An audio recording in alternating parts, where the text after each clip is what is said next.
చీకటితో వెలుగే చెప్పెను నేనున్నానని, ఓటమితో గెలుపే చెప్పెను నేనున్నానని.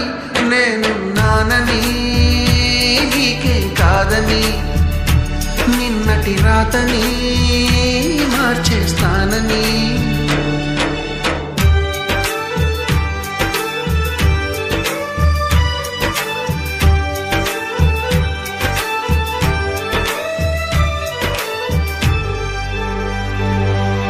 తగిలే రాళ్ళని పునాది చేసి ఎదగాలని, తరిమే వాళ్ళని హితులుగా తలచి ముందుకెళ్ళాలని.